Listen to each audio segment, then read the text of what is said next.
Hello, St. Paul's. I am here with Sam Hartwell, our senior warden.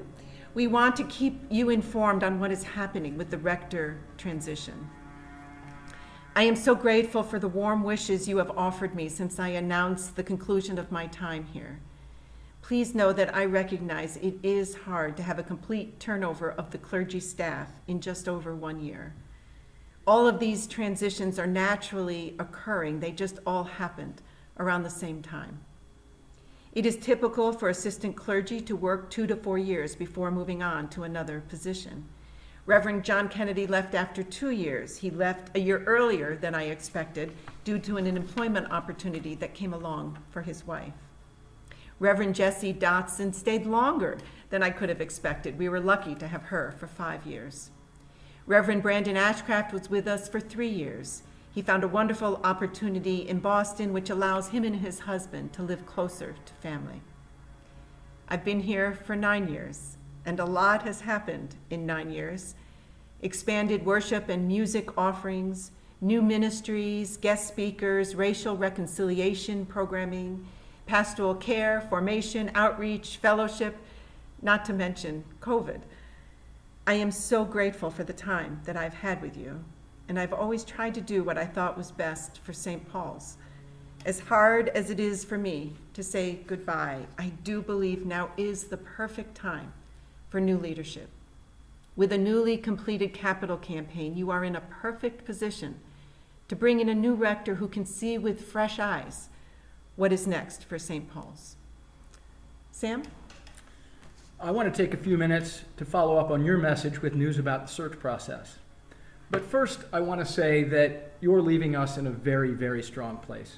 Our ministries are vibrant, our programming is engaging, our outreach efforts are serving the community, and our worship is spirited, supported by our amazing music program.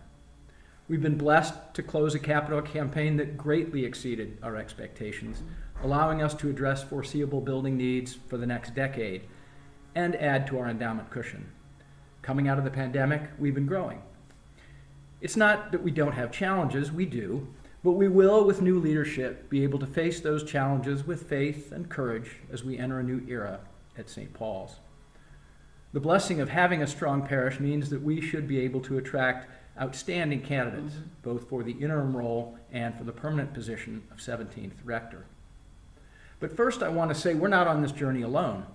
The diocese provides a great deal of support and structure to help our process along, and I'm very glad to say that Jessie Dodson is the person at the diocese responsible for helping our transition. She's a gifted priest, she knows us well, she'll be a solid friend and a good advocate for St. Paul's in the process. In addition to counting on Jessie's help, we are considering hiring a professional search firm to help shepherd the process. We have 2 priorities in the next several weeks. The first is wishing Jeannie a joyful and fond farewell, which we will mark with a single service and celebration on June 16th. The second is finding an interim rector. Jessie is primarily responsible for identifying good candidates for us, and in an update yesterday, she told me she has at least one outstanding candidate and several others that she's interviewing.